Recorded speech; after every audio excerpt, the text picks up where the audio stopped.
많은 사람들이 다이어트에 관심이 많습니다. 살과의 전쟁이죠.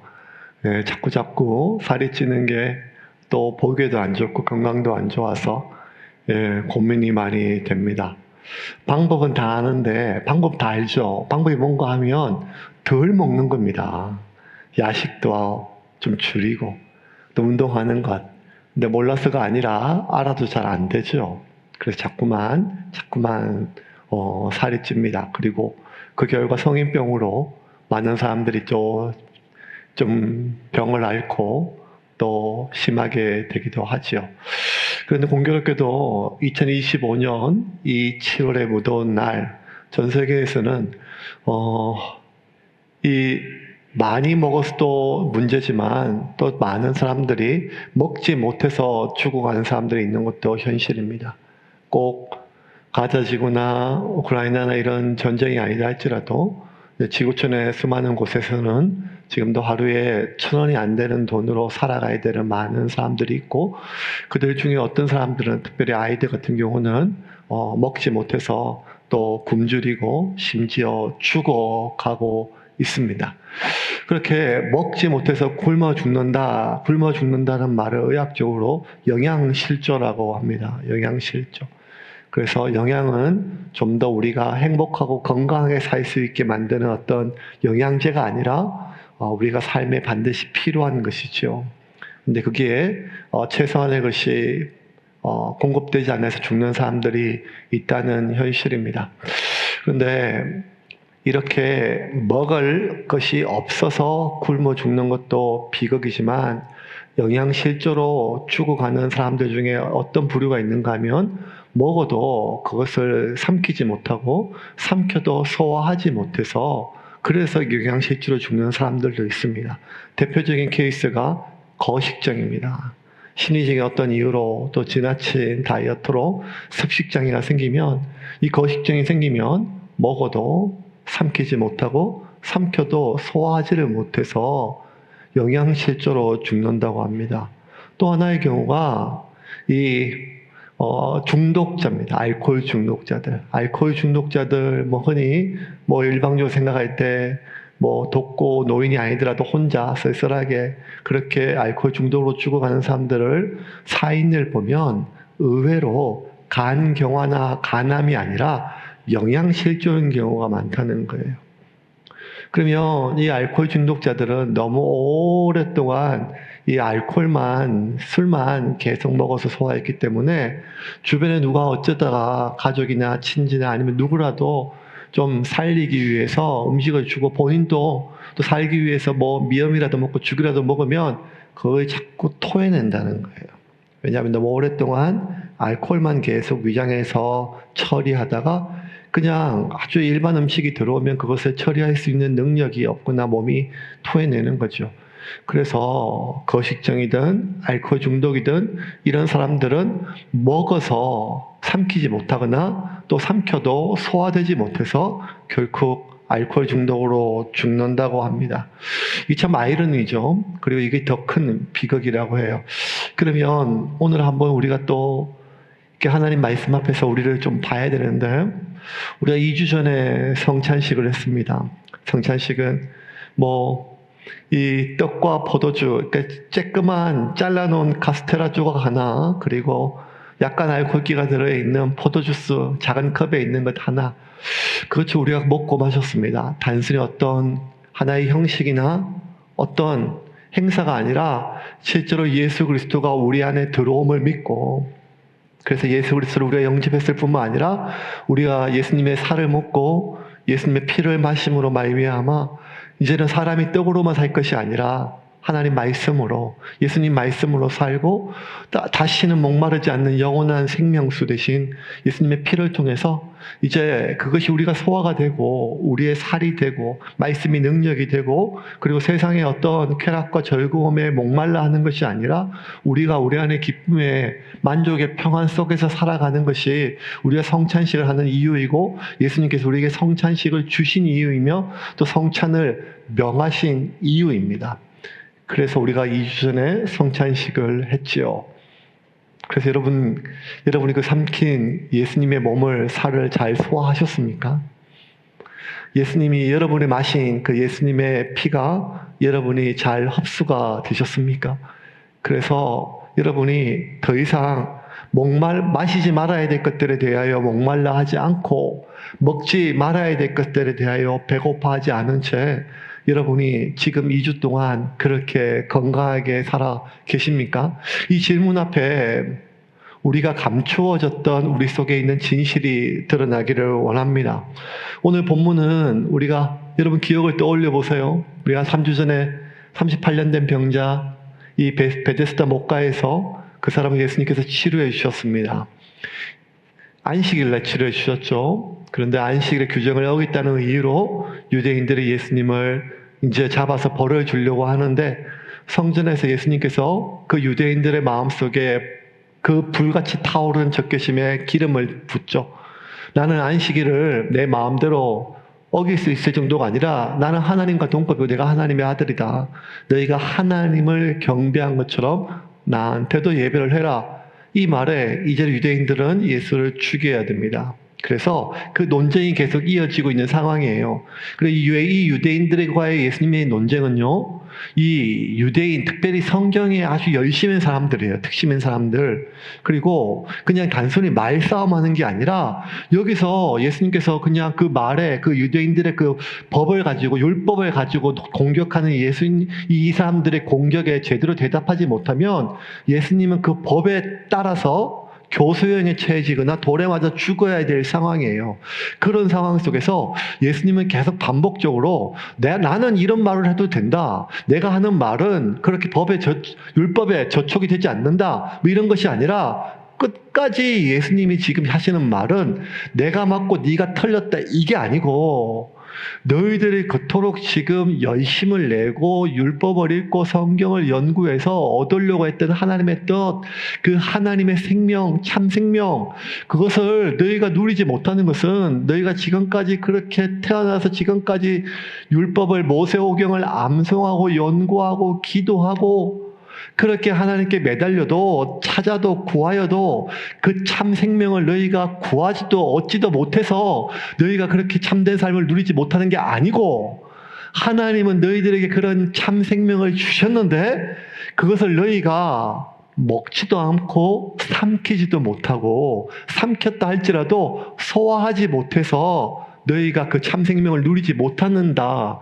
그에 대한 안타까움의 말씀, 그리고 질책에 대한 말씀이 계속 이어져 가는 것입니다.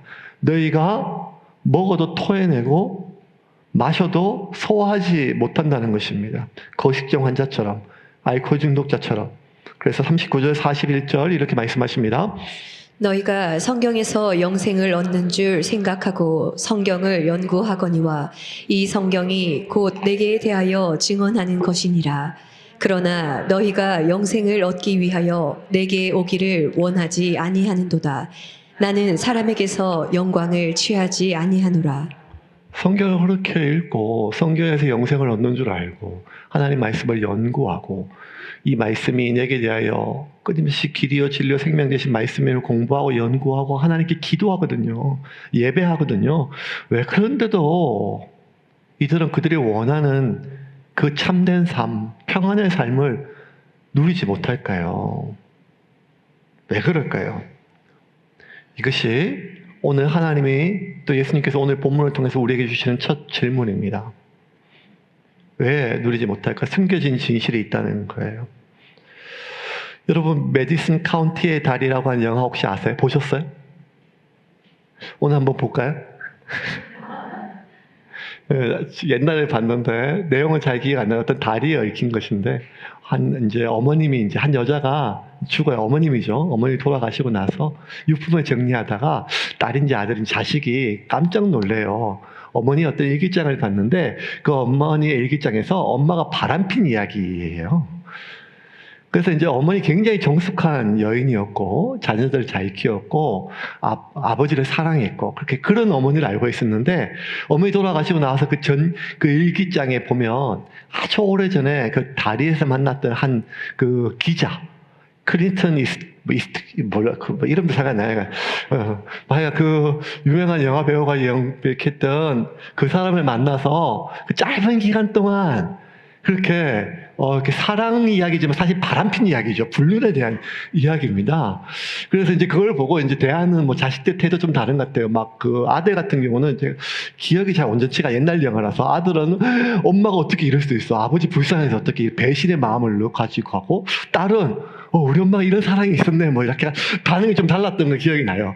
어쨌든 그걸 보면서 그냥 한 여인의 평생의 삶인데 그 사람의 삶에 대해서 죽고 나서 밝혀진 진실이잖아요.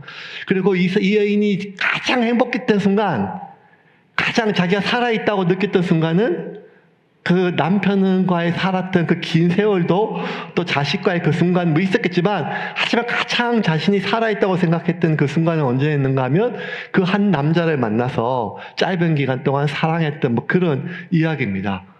그러니까 그 자식이 얼마나 또 그렇고 또 먼저 돌아가신 남편이 얼마나 배신감을 느낄까요? 그 이야기를 다 끝나고 나서 저 집사람과 같이 이야기 보면서 들었던 이야기가 지금도 기억이 나요. 당신 죽고 나서 이런 거 발견되면 죽어? 죽고 나서 발견된다. 시컷 잘 살다가 죽을 때, 나 당신을 사랑하지 않았어. 이런 말 하면 다시 죽인대요. 농담 삼아 하는 말이죠. 그렇게 뭐, 이렇게 편하게 얘기를 하니까요. 우리가 그런 어떤 숨겨진 진실이 있을 수가 있어요. 평생 죽을 때까지 가슴속에 꼭 품고 누구한테도 얘기하지 못한 비밀 하나쯤은, 아니, 2개쯤 있나요? 있을 수 있지 않겠습니까? 그런데 어떤 비밀은요, 그냥 단순히 좀 감추고 싶고 창피했던 비밀, 아니면 좀 얼굴이 좀 붉어지는 그런 비밀이 아니라 정말 내 삶의 가장 중요한 본질을 흔들 수 있는 그런 감추어졌던 비밀일 수가 있어요. 예수님께서 오늘 우리에게 말씀하시는 게 이거예요. 2000년 전에 유대인들에게 하신 말씀이거든요. 그런데 이거는 오늘날 2000년이 지난 오늘 우리 그리스도인들에게 동일한 말씀을 하시는 거예요. 너희가 그토록 참 생명을 얻기를 원하지만, 그래서 애를 썼지만, 찾았지만, 그럼에도 불구하고 그러한 삶을 너희가 누리지 못하는 가장 중요한 이유는 너희 안에 하나님을 사랑하는 마음이 없다는 거예요. 42절 같이 읽겠습니다. 다만 하나님을 사랑하는 것이 너희 속에 없음을 알았노라. 이거 굉장히 충격이었어요. 왜냐하면요, 유대인들은 예수님은 잘 몰랐지만, 예수님은 심지어 부정했지만 하나님을 알았거든요. 하나님을 사랑했어요. 유대인들은요, 정통 유대인들은 하나님 빼고는 그들의 삶이 설명이 안 되는 사람이에요. 태어날 때부터. 그들은 평생 하나님께 예배하고 살았고, 하나님의 누가 되는 삶을 살지 않기 위해서, 죄를 짓지 않기 위해서 평생 절제하며 살았어요. 하나님의 기쁨이 되기 위해서 자신의 삶을 11조뿐만 아니라 자신의 삶을 드렸던 사람들이에요. 그래서 이들은요, 하나님께 평생 예배하게 살았고, 평생 하나님의 말씀을 연구하며 살았으며, 평생 하나님의 말씀을 묵상하고 기도하며 살았어요. 그런데 그런 사람에게 예수님께서 이방인에게 한 말씀이 아니라 그런 유대인들에게, 하나님의 사람에게 뭐라고 얘기하는가 하면 너희 안에 하나님을 사랑하는 마음이 없다는 거예요. 그리고 2000년이 지난 2025년 7월 셋째 주 주일날 오늘 우리에게도 동일한 말씀 하세요. 교회를 안 다니는 사람에게 하는 말씀이 아니라, 예수를 안 믿는 사람들에게 하신 말씀이 아니라, 어쩌면 어머니 뱃속에서부터 예수를 믿어왔고 평생을 수십 년의 예배를 드려왔으며 지금도 내 삶의 대부분을 예수님을 위하여 헌신하며 산다고 생각하는, 지금 이 앞에 앉아서 설교에 귀를 기울이고 도대체 저 목사가 뭐라고 얘기하는가 이렇게 주목하고 있는 여러분에게 동일한 얘기를 하세요. 그게 뭔가 하면, 네 삶이 그렇게 힘든 이유는 죄를 지어서 그래. 네 삶이 그렇게 힘든 이유는 더 헌신하지 않고 열심히 살지 않아서 그래. 더 하나님은 믿음이 없어서 그래. 이렇게 얘기하지 않고, 너희 안에 예수님에 대한 사랑이 없다는 거예요. 10분 전까지 하나님에 대한 예수님에 대한 사랑을 찬양했는데요. 10분 전까지 그렇게 성령이 오셨네 하고 기도했는데요. 그러면 아니 도대체 내가 이렇게 예수님을 사랑하지 않으면 내가 왜 이렇게 예배를 드려요, 예수님? 하나님, 내가 이렇게 하나님 앞에 찬양하고 예배하고 헌신하는 이유가 뭐예요? 근데 예수님의 대답은 너희가 너희 안에 하나님을 사랑하는 마음이 나를 향한 예수님을 사랑하는 마음이 없는 이유는 너희가 지금 사랑하는 것은 따로 있기 때문이라는 거예요. 44절입니다. 같이 읽겠습니다. 너희가 서로 영광을 취하고 유일하신 하나님께로부터 오는 영광은 구하지 아니하니 어찌 나를 믿을 수 있느냐? 사랑이 따로 있다는 거예요. 하나님에 대한 영광을 얘기하지만 감추어진 진실은 너희들이 진짜 원하는 것은 사람들에 대한 영광이라는 거예요. 그러니까 너희들이 사랑하는 건 따로 있다는 거예요. 여러분, 사랑이 뭘까요? 사랑. 네, 사랑이 무엇인가요? 하면 바로 자동적으로 눈물의 씨앗입니다. 이렇게 얘기하는 사람이 있겠죠. 우리가 고린도전서 13장 사도 바울이 얘기한 것처럼 사랑은 오래 참고 사랑은 온유하며 사람은 투기하지 않고 시기하지 않고 자랑하지 않으며 사랑은 모든 것을 참으며 모든 것을 믿으며 모든 것을 견딘다. 뭐 이렇게 사랑에 대해서 이렇게 완벽하게 정의할 수는 없죠. 그렇다 할지라도 우리 모두는요, 사랑에 대해서 누구보다 잘 알아요. 왜냐하면 사랑받은 적이 있고 사랑 준 적이 있으니까요. 인간이 인간에게 주고받을 수 있는 제일 큰 사랑, 제일 강력한 사랑이 뭘까요? 그것은 자식에게 주는 사랑이에요. 여러분, 자식을 낳아보거나 아니면 자식을 안아본 사람들은 그 기억을 한번 떠올려 보세요. 그 언젠지 모르지만 나의 안에 뽀근하게 잠들어 있는, 아니면 새근새근 웃고 있는, 새근새근은 웃는 게 아니라 잠든 거죠. 그러면 걔가 나한테 뭘 줘서가 아니라, 걔가 뭘 해서가 아니라 그냥 존재 자체가 나에게 주는 기쁨이 있잖아요. 그 말로 다 할 수 없는 기쁨은요, 그냥 나보다 소중한 존재가 생겼기 때문에 그런 거예요. 나보다 소중한 존재라고 하는 게 뭔가 하면 내가 진심으로 저절로 사랑하는 존재라는 거예요. 그래서 내가 사랑받을 때 참 좋았거든요. 기뻤어요, 사랑받을 때. 그런데 이제 알게 되는 거예요. 사랑인 게요, 사랑을 줄 때, 사랑할 때 내가 나보다 소중한 아내를, 나보다 소중한 남편을, 나보다 소중한 자식을, 누군가를 내가 무언가를 사랑할 때 나한테 더 큰 즐거움과 기쁨이 있다는 걸 이제 경험하게 되죠. 그렇게 여러분, 사랑하게 될 때 그 사랑하는 존재가 내 삶의 이유가 돼요. 내 삶에 내가 너희 때문에 산다. 사랑하는 존재가요, 내가 세상을 살아갈 이유뿐만 아니라 힘이 돼요. 힘들고 어렵지만 아빠 힘내세요 노래 하나 들을 때마다 품속에 오른쪽엔 사표이고 왼쪽엔 지갑 속에 자식 얼굴, 아내 얼굴이지만 그 얼굴 볼 때마다 견디고 힘든, 또 이겨낼 수 있는 것은 내가 무언가를 사랑할 때 그 사랑하는 존재는 내가 이렇게 수많은 욕을 듣고도 살아가는 이유가 되지만 또 하나 살아갈 수 있는 힘이 되죠. 사랑은 그렇게 우리에게 삶에 대한 이유, 내가 살아가는 힘이 되어줍니다. 그렇게 자식이 생길 때요, 여러분, 자식은 나의 우주가 돼요. 그 쬐까만 게요, 나의 온 세상이에요. 제가 조금 이렇게 마음에 뭐가 시끄럽고 속이 상한 일이 생기잖아요. 그러면 이제 제가 그걸 좀 이렇게 남들 해결하는 방법 두 가지인데, 하나는 이제 이 본당 앞에 와서 이렇게 뱅뱅뱅 돌아, 하루 종일 이렇게 2시간, 3시간 돌면서 그냥 이렇게 기도해요. 돌면서 기도해요. 이렇게 계속 돌고. 그러면서 이제 그냥 누구 괴롭히는 사람 있으면 그 사람 앉는 자리에 가서 한 번 더 쿡 찌르고, 하나님 자빠지게 해주세요. 이렇게. 깨닫게 해주세요. 이렇게.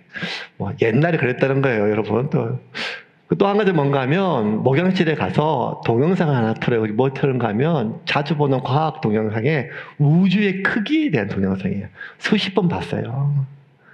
별 사이의 거리, 지구에서 이 태양계에서 가장 가까운 별이요. 이 태양의 속도, 빛의 속도로 4년, 5년을 가야 되고 비행기로 수천 조를 가야 되고 뭐 이런 것들, 그리고 엄청난 그 은하계 더 큰 거, 그렇게 큰 우주를 계속 이렇게 한번 보다 보면요, 지금 내 속에 있는 문제가 없어지는 게 아니라 내 마음 속에 이 문제가 가득 채우고 있다가 내가 조금 넓은 시장을 보니까 내가 넓어지는 건 아닌데 내가 바라보는 세상은 좀 넓어져요. 그러면 이 문제가 작아진 게 아니라 내가 보는 세상이 좀 넓어지니까 이 문제가 그렇게까지 힘들진 않더라고요. 그 제가 그렇게 쓰는 방법이에요. 네. 그런데 반대로 이 온 세상이 아무리 넓어도 내 가장 사랑하는 내 자식이 문제가 생기면요, 온 세상이 무너져요. 지구가 무너져요. 우주가 무너져요. 지구로부터 수천 킬로 떨어진, 수만 년 떨어진 어떤 별의 온도가 몇 도인 게 뭐가 중요해요, 지금. 내 가장 소중한 게 무너지는데요. 어른의 행복은 조용하다, 뭐 이런 책이 하나 있어요. 이번 주에 읽었던 에세이인데, 그 중에 한 꼭지에 이런 꼭지가 하나 있어요. 그 문단이 하나 있었는데, 그게 뭔가 하면, 트럼프가 총 맞은 날, 나의 모든 관심은 내 주식에 가 있었다. 저는 그게 너무 그냥 와닿았어요. 온 세상이 막 뉴스 해가지고 정세가 어떻게 될까 하는데 내가 생각하는 모든 내 관심은 테슬라 어떡하지? 이거 테슬라 살았는데.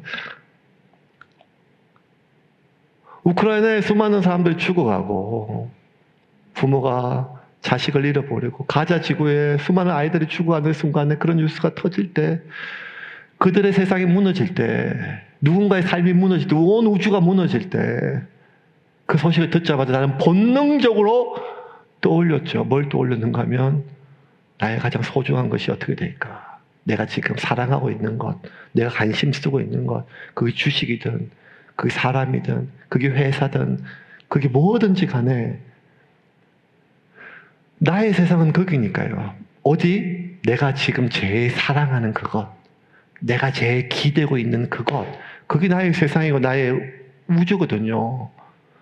그럼 내가 사랑하고 있는 건 뭔가 하면 하나님을 사랑하지만요, 예수님을 사랑한다고 찬양하지만 정작 내가 사랑하는 것은 따로 있다는 거예요. 뭘 사랑할까요? 예수님이 하늘로 성천하신 이유를 말씀하라 그러는데, 바울은 그 마지막 때가 되면 사람들이 사랑하는 것에 대해서 이렇게 설명했어요. 디모데후서 4장입니다. 3장 1절 4절까지 읽겠습니다. 너는 이것을 알라. 말세에 고통하는 때가 이르러 사람들이 자기를 사랑하며 돈을 사랑하며 자랑하며 교만하며 비방하며 부모를 거역하며 감사하지 아니하며 거룩하지 아니하며 무정하며 원통함을 풀지 아니하며 모함하며 절제하지 못하며 사나우며 선한 것을 좋아하지 아니하며 배신하며 조급하며 자만하며 쾌락을 사랑하기를 하나님 사랑하는 것보다 더하며. 마지막 때 말세가 되면 사람들이 무정하고 원통하면 풀지 못하고 모함하고 절제하지 못하고 사납고 막 이런 것들 뭐 다 이해가 돼요. 그런데요, 이 마지막 때의 시작과 마지막이 뭔가 하면 못하고 뭘 나쁘고 이런 게 아니라 사랑이 들어가 있더라고요. 사랑이. 마지막 때 사람이 고통을 받는 이유는 원통하고 무정하고 사납고 이런 게 아니라, 너는 이것을 알라. 말세에 고통하는 때인데 왜 고통하는가 하면 사람들이 자기를 사랑하고 돈을 사랑한다는 거예요. 그리고 그 마지막이 뭔가 하면 4절에 배신하고 조급하고 자만하며 쾌락을 사랑하고 하나님 사랑하는 것보다 더하며. 결국 사람이 그렇게 고통받는 이유는 자기가 사랑하는 것들이 따로 있기 때문이라는 거예요. 심지어 하나님을 믿고 하나님의 이름을 높이는 사람이라 할지라도 정말 자기가 사랑하는 것은 자기를 사랑하고 돈을 사랑하고 쾌락을 하나님보다 더 사랑한다는 거예요. 왜 자꾸 이런 것들을 사랑할까요? 돈을, 쾌락을. 그게요, 나한테 그 짧은 순간이지만요, 천국을 만들어줘서 그래요. 천국을요. 여러분들은 제가 매주마다 일주일에 한 번씩 30분, 40분 가까이, 50분 가까이 설교하니까 40분, 50분 설교하니까 그 설교에 제 삶이 매주 제가 여러분 묻지도 않고 여러분 궁금하지도 않는데 제가 어떻게 살았는지 얘기하잖아요. 작년까지는 그렇게 설교 시간 탁구 얘기하더니 이제는 지금 탁구 안 치고 지금 뛰거든요. 그러니까 뛰는 거 자꾸 이렇게 하잖아요. 이번 주도 아주 신나게 달렸거든요. 여름이 되니까요. 아유, 뛰는 게 힘들어요. 10km씩 뛰는 게 정말 힘든 게 힘든데 땀이 막 비오듯이나요. 한번 뛰기 전에 몸무게 재고 뛰고 나서 몸무게 재거든요. 그러니까 어떤 때는 한 1.5kg, 어떤 때는 2kg, 육수가 2kg나 돼요. 그래가지고 그러니까 어떨 때 보통은 10km 뛰는데 많이 뛰더라도 한 15km 뛰어요. 15km 뛰던 신안까지 갔다 오거든요. 목요일 날 갔다 와요. 여러분, 날씬해지기가 쉬운 게 아니에요. 다이어트 해야겠다 그런 어떤 큰 바램만으로 될 수 있는 경지가 아니란 말이에요. 어쨌든 그래서 신안까지 열심히 뛰어오는데 이게 거가되겠죠 하면 벌써 목이 타요. 평소 같지 않고 더우니까요. 땀이 막 나니까요. 그러면 이제 그 신안까지 갔다 올 때 벌써 신안 근처에 편의점 몇 개 있어도 절대로 안 걸러요. 그냥 목이 타는 채로 갔다가 마지막에 반 찍고 막 돌아오는 도중에 막 목이 다 죽겠어요. 목이 말라가지고. 그러니까 2kg의 물이 빠지니까요. 얼마나 이렇게 수분이 바짝 마르게. 그래서 절대 물을 안 마시고 교회 앞에 오면 시우가 있거든요. 그러면 시원한 음료 사서 먹으면 되는데 절대 안 사 먹고 그래서 몸을 풀어요. 다리를 풀어야 되니까. 다리 막 스트레칭 10분 동안 목이 말라 죽겠고 타 죽겠는데 힘들어도 또 그냥 스트레칭을 해요. 왜냐면 내일 또 뛰려고. 스트레칭 열심히 하고. 그리고 집으로 가요. 집으로 가면 들어가자마자 정수기가 있는데 그걸로 싹 지나쳐요. 왜냐하면 제가 진짜 중요한 일이 있거든요. 그래가지고 들어가서 목이 마르지만 꼭 참고 샤워를 해요. 샤워를 막 하고 나오자마자 냉장고를 가야 되는데 그렇지 않고 꼭 해야 될 게 있어요. 그게 뭔가 하면 이제 거실에 가서 탁자 위에서 선풍기를 탁 틀어요. 그리고 그 다음에 그냥 TV를 켜고 제가 그냥 평소에 수십 번 봤던 뭐 하나 또 틀어요. 주로 낚시 채널, 뭐 게임 채널을 하나 틀어요. 그리고 나면 집사람이 이제 이렇게 보통 때는 얼음물인데 1리터 정도 얼음물 있는데 요새는 하도 이게 막 땀이 나니까 물에 타먹는 가루 포카리스 이렇게 타나요. 그걸 한 1리터 타나요. 얼음 해가지고. 그러면 그걸 타놓고 선풍기 딱 틀어놓고 TV 한번 딱 틀어놓고 딱 모든 게 다 맞췄어요. 예배 준비하는 것 같아요. 그러고 나면 그걸 막 한숨에 막 때려놓으면 벌컥벌컥 마시면 옆에서 집사람이 천천히 마시라고 한꺼번에 천천히 마시라고 그러면 그 그게 안 들려요. 막 그냥 벌써 한 1시간 반 2시간 동안 막 바짝 말라가지고 막 때려놓으면 갑자기 막 찬기 막 들어가니까 머리가 막 쪼개질 것 같아요. 이렇게 막 머리가 막 띵 하면서 막 계속 쏟아나요 막. 그러면 어떤 일이 벌어진지 알아요? 천국이 임해요. 1시간 반 동안 지옥이었거든. 이 더운데 땀이 쪽쪽 목이 타들어가고 이러다 사람 죽겠다 싶거든요. 그러다가 그 시원하고 달달한 포카리 같은 게 목에 막 들어오면서 막 천국이 임해 천국이. 그러면서 뭐라 얘기하는가 하면 내일 또 마셔야지. 그래서 뛰는 재미도 있지만 갔다 와서 그 한잔 하는 재미가 있어요. 여러분 또 오해하면 안 돼요. 우리 목사님 맥주 한잔 한다 이러면 안 돼요. 포카리예요. 포카리. 그 치고 한 30분 정도 천국이 진짜 선풍기 틀어놓고 달달달 선풍기 나오면서 여러분 물 한 잔이 천국이 된다니까요. 물 한 잔이. 근데 돈이 천국을 만들어 준다니까요. 돈이요. 사고 싶은 거 그거 하나 사면요. 그 여행 가고 싶은 그거 한번 가보면요. 그 지긋지긋했던 대출 다 갚고 나면요. 내 자식 차 한 대 사주면요. 천국이 와요. 맛있는 거 먹고요. 내가 맨날 뭐 제대로 못 사는 것 같은데 이만하면 괜찮게 산다고 인정받으면요. 내가 누구보다는 더 행복하다. 더 잘 살고 있다. 이렇게 인정받으면요. 그렇게 인스타나 페이스북에 좋아요 한번 누르면 그 작은 순간이지만 뻔한 거지만 즐겁다니까요. 내가 원하는 거 간절히 원하는 것 그거 이루어지면요 즐겁다고. 정말 힘들고 고통스럽고 막 목이 타들어가는 것처럼 그 문제가 해결되면요 천국이 온다니까요. 천국은요 정말 원하는 것을 얻을 때도 있지만 정말 고통스러운 게 제거될 때도 천국이 와요. 그걸 돈이 한다니까요. 그게 쾌락이 해요. 즐거움이 해줘요. 그게 사람들의 영광, 사람들의 인정받고 네가 잘 산다, 그만하면 괜찮다, 행복하다, 부러워해 주는 것, 그게 그렇게 해줘요. 그게 잘못됐다는 게 아니에요. 그게 지금 얘기하는 게 뭔가 하면 그거를 하나님보다 더 사랑하게 되는 게 문제라는 거예요.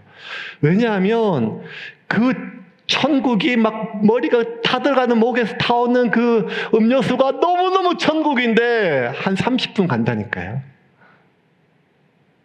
한 30분 가요. 이용표가 그러더라고요. 죽기 전에 절대 잊을 수 없는 기억. 2002년 월드컵 4강 올라갔을 때. 그 기쁨. 한 달 정도 간다더라고요. 한 달. 그러니까 여러분, 그런 기쁨들 자체를 부정하는 게 아니라 지속되고 오래가고 영원히 가는 기쁨이 따로 있다니까요. 몸의 천국, 마음의 천국, 기분의 천국이 아니라 우리 영혼의 우리의 삶을 천국으로 만들어주는 진짜 천국이 있다는 거예요. 그런데 우리는요, 그 진짜 천국을 맛을 봤음에도 불구하고 잠시 잠깐 우리의 삶을 천국으로 만들어주는 그 시원한 물 한 잔, 시원한 뭐 하나, 그거를 자꾸 지금 이 더운 여름날 내 방을 시원하게 만드는 에어컨처럼 지금 내 방을 천국으로 만들고 우리 집을 천국으로 만들고 우리 가정을 지금 천국으로 만들고 내가 살고 있는 이 공간을 천국으로 만들 수 있는 그것을 예수님의 이름으로 구해요. 예수님 이거 해결해야 됩니다. 예수님 이거 필요합니다. 그것을 하나님이 뭐라 하는 게 아니라니까. 예수님 오히려 구하라고 하세요. 구하라, 찾으라, 두드리라. 지금까지 너희가 내 이름으로 아무것도 구하지 않았지만 이제는 내 이름으로 구하라.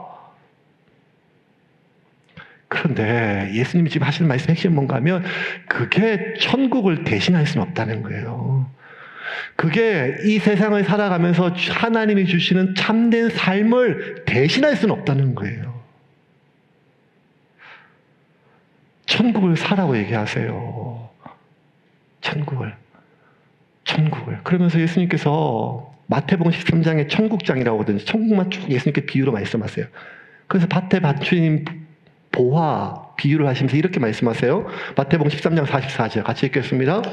천국은 마치 밭에 감추인 보화와 같으니 사람이 이를 발견한 후 숨겨두고 기뻐하며 돌아가서 자기의 소유를 다 팔아 그 밭을 사느니라. 자, 천국은 그 시원한 물 한 잔도 있지만 천국은 밭에 감추인 보화와 같으니 사람이 이를 발견한 후 숨겨두고 기뻐하며 돌아가서 자기의 소유를 다 팔아 그 밭을 산다는 거예요. 소유를 다 팔아가지고 그 밭을 사야 돼요. 그럼 여기서 이거 핵심이에요. 뭔가 하면 그 보화가 뭐냐 이거예요. 그 보화가 내 삶을 천국으로 만드는 그것을 나의 소유 예수를 팔아 그걸 사는 게 아니라 반대라는 거예요. 다시 한번 볼까요?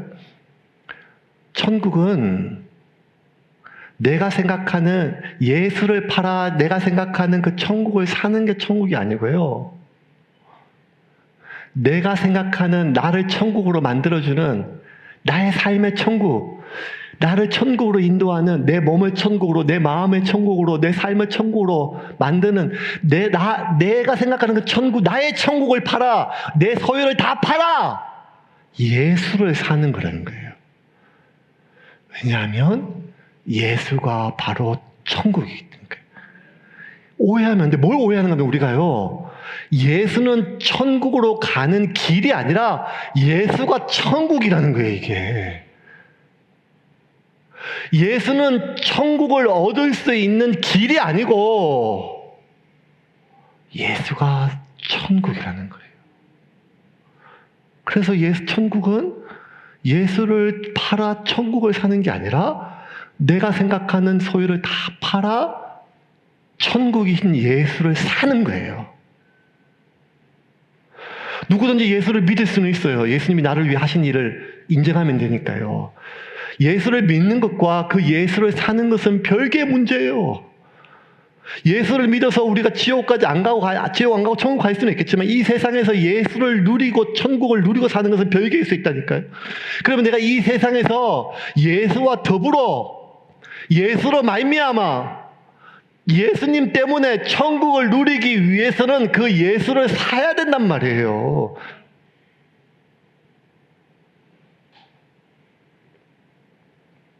그러면 명확해졌어요. 왜 우리는 교회를 다니는데 내 삶은 지금 천국의 삶을 못 누리는가?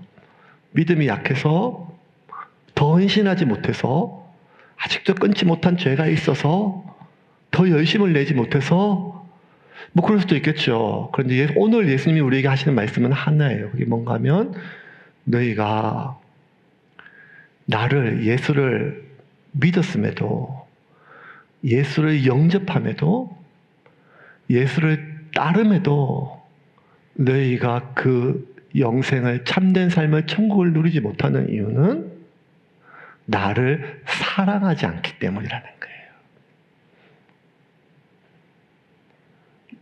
인간은 자신이 사랑하는 그 존재가 삶의 이유예요.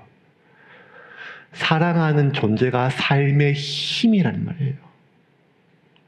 우리는 예수님의 도움을 얻어 내가 정말 사랑하는 그 존재를 더 풍성하게 누리고 싶은 마음은 있지만 정작 그 예수님 그 자체를 우리가 사랑하지를 못했다는 거예요. 여기에 대해서 예수님께서 이 믿음이 없는 것들아 독사의 자식아 바리새인아 이렇게 얘기하지 않고 이렇게 얘기하세요. 너희가 나를 사랑하지 못하는 이유는 너희가 죄가 많고 욕심이 많아서가 아니라 나를 잘 알지 못해서라는 거예요. 나를 알게 되면 진짜 나를 만나게 되면 나를 믿고 따르는 삶이 힘들고 고통스러운 의무가 아니라 기쁨이 된다는 거예요. 내 시간을 조금 내 물질을 11주 정도가 아니라 내 삶을 인생을 하나님께 드리기 위해 날마다 계산하고 이런 게 아니라 그렇게 헌신하려면 시간을 드리고 삶을 드리고 무언가를 헌신한다면 그게 너무 나를 짜내고 힘드는 삶이 아니라 그게 저절로 되는 기쁨이 된다는 거예요. 왜냐하면 나를 알게 되면 마태복음 13장 44절 다시 한번 볼까요? 같이 읽겠습니다. 천국은 마치 밭에 감추인 보화와 같으니 사람이 이를 발견한 후 숨겨두고 기뻐하며 돌아가서 자기의 소유를 팔아 그 밭을 사느니라. 여기 다 팔아서 어떻게 가지? 아나니와 삽비라처럼 막 벌벌 떨기 게 아니라 기쁨으로 저절로 된다는 거예요. 왜냐하면 이거는 계산하는 게 아니라 인간은 자동적으로 계산이 된다니까요.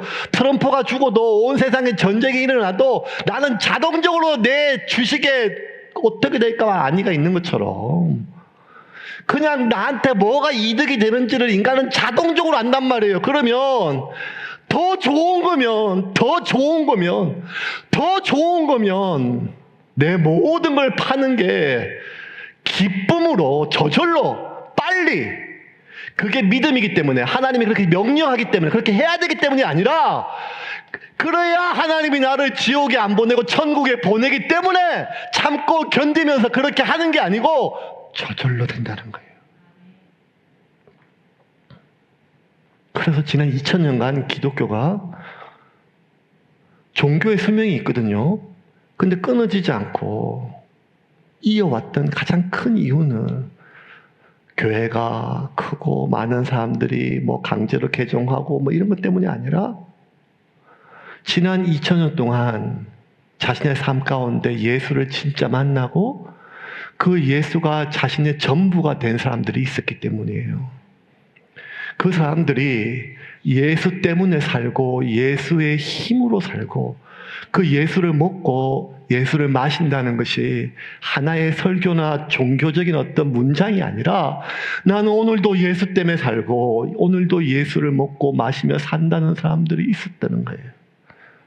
힘들어도, 고난 중에 병이 있어도, 가난해도 나는 평안 가운데 살 수 있었다는 거예요. 왜? 예수 때문에. 여러분, 오해하면 안 돼요. 예수 때문에 편안한 삶이 아니에요. 편한 삶이 아니라 오히려 예수 때문에 더 골치 아파졌어요. 예수 때문에 더 불편한 삶을 어떻게 해요? 사도 바울이 그랬어요. 예수 때문에. 그런데 그렇게 예수 때문에 고난받고 병이 있었고 가난해도 바울은 평안하게 살 수가 있었어요.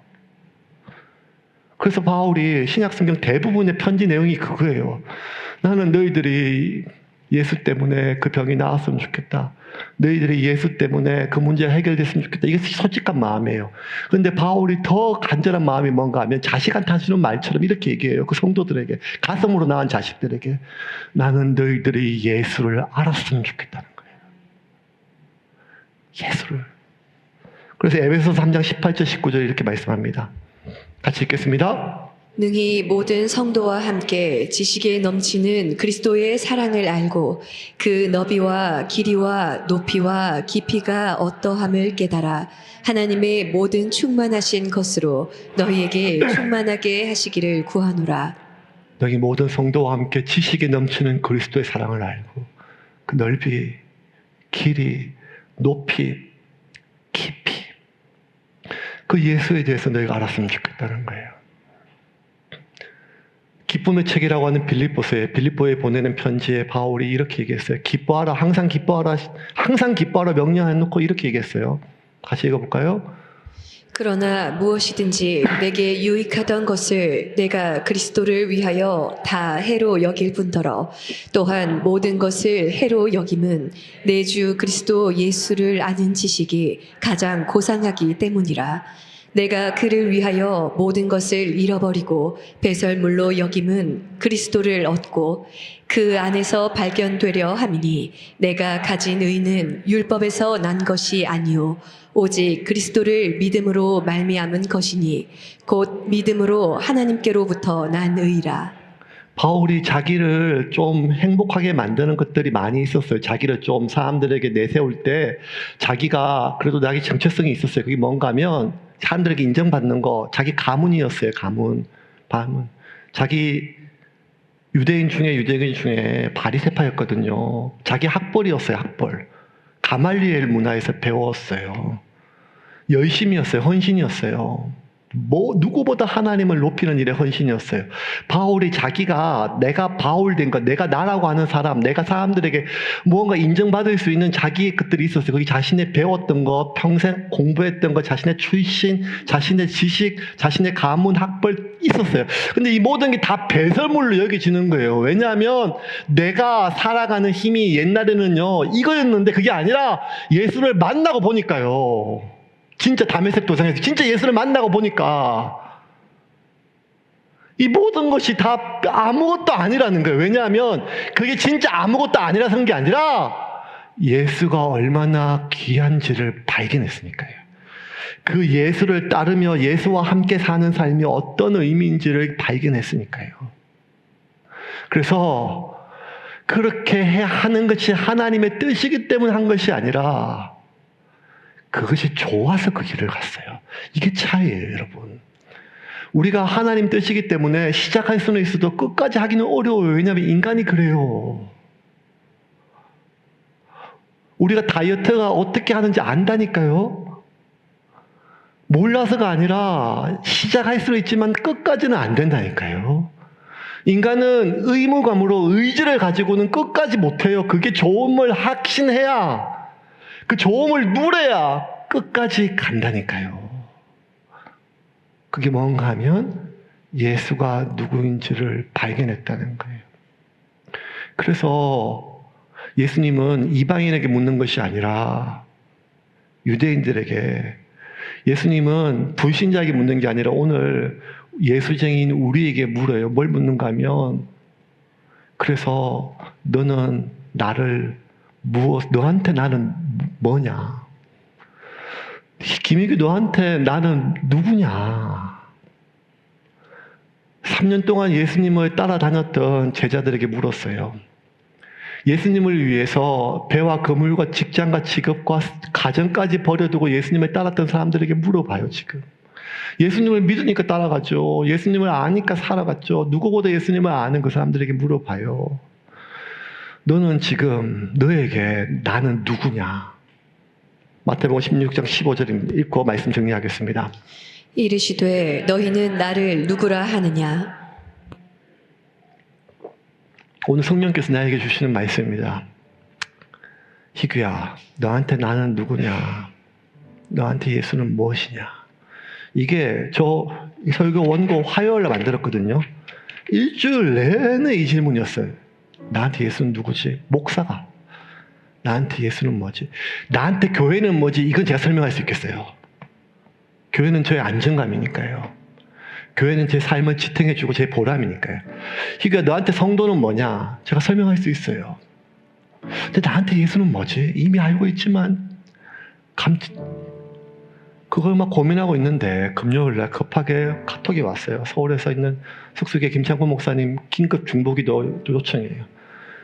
당신 조카가 있는데, 목사님 조카가 있는데 남미 니카라과 선교사예요. 저도 아는 어릴 때부터 같은 친구예요. 신실한 친구.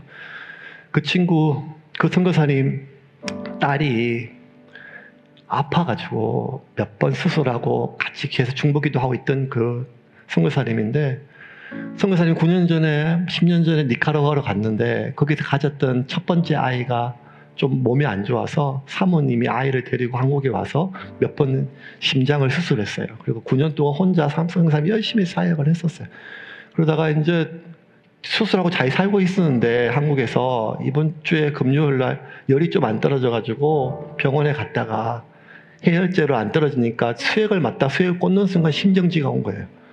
그래가지고 병원에서 막 하다가 안 돼가지고 한림대 병원에서 동네 병원에 가다가 옆에 한림대 병원으로 옮겼는데 그때 이제 그냥 막 사방에 중보기도 요청하는 거 1시간 동안. 저도 막 기도하고 하나님 살려주세요, 살려주세요. 막 그거보다 급한 기도 제목이 어디 있어요? 그걸 듣는 순간 애가 심장이 멈췄다고 하는데 그 1시간 있다가 카톡이 왔어요. 애가 사망했다고. 그 제가 그 선교사님도 알고 그 애도 얼굴도 사진으로 보고 페이스북을 맨날 보던 애예요. 그리고 몇 번 중보기도 했던 계속 애였으니까. 그러니까 이제 부모의 마음을 다 알잖아요. 그리고 그러니까 이 선교사님은요, 그냥 진짜 자기 혼자 가서 하나님을 목숨 걸고 지금도 남미에서 완전히 하는데 하나님 왜 이 딸을 왜 데려갔는지 모르겠어요. 그러니까 그 심정을 그래가지고 마음이 무너져가지고 아무것도 못하고 있는데 토요일 날 그 선교사님이 이제 오늘 저녁에 한국 도착하거든요. 장례 때문에. 비행기 타기 전에 페이스북에 올렸는데 그 딸 사진을 올려놓고 이렇게 글을 올렸어요. 제가 그대로 읽어드릴게요. 제 딸 예린이가 천국에 갔습니다. 아빠로서 일찍 이 땅에 헤어진 것이 너무 슬프지만 그래도 하나님께 감사를 드립니다. 예린이는 마지막에 병원에서 오랫동안 고생하지 않았고 크게 아프지 않았습니다. 마지막에도 성경을 들으면서 자고 싶다고 말하며 약을 먹고 하나님의 말씀을 들으며 자다가 다시 병원에 가는 길에 천국에 가게 되었습니다. 예린이는 천국에 대한 확신이 있었고 예수님을 무척이나 좋아하고 사랑하던 아이였습니다. 자기 보험금으로 니카라과 친구들을 위한 놀이터를 만들어 주었고 자신과 같은 병으로 마음고생하는 친구들에게는 곰 인형을 선물하며 따뜻함을 나누기도 했습니다. 예린이를 통해 많은 분들이 함께 예수님을 찾았고 그 삶을 통해 큰 은혜가 흘러갔습니다. 거기다가 올해는 니카라과에도 다시 올 수가 있을 거예요. 예린이의 마음속에 있던 예수님의 사랑을 알기에 그 사랑이 마지막까지 이어서 필요한 분들을 돕기 위한 자신의 일부를 나누기도 했습니다. 이제 제 딸은 천국에서 그렇게 좋아하던 예수님과 함께 산소포화도 걱정 없이 아픔 없이 힘차게 뛰놀고 있을 것입니다. 저는 오늘 급히 한국으로 돌아갑니다. 한국에서 기다리고 있는 아내와 가족들을 위해 기도해 주십시오. 항상 기도해 주심에 감사드립니다. 이게 어떤 무슨 선교사의 가식이겠어요. 예수쟁이의 무슨 위선이겠어요. 우리도 알잖아요. 나의 우주예요. 나의 세상이에요. 나의 우주, 나의 세상, 나의 전부가 무너졌어요. 무너진 사성의 첫 마디가 하나님께 감사를 드립니다라고 하는 그것을 어떻게 예수쟁이의 위선으로 볼 수가 있겠어요. 이 장례가 내일 이제 오늘 도착해서 내일 장례거든요. 연세 세브란스에 서울에서.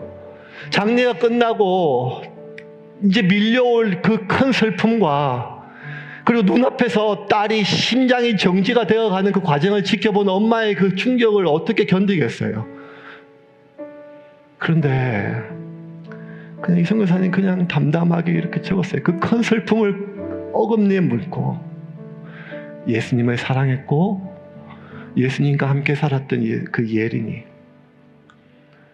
저 역시 그 예수님을 전하며 살기로 결정했어요. 우리가 짐작할 수 있는 그 큰 슬픔을 이기는 힘이 예수였다는 거예요. 그 큰 슬픔을 견디며 살아갈 이유가 예수라는 거예요. 왜?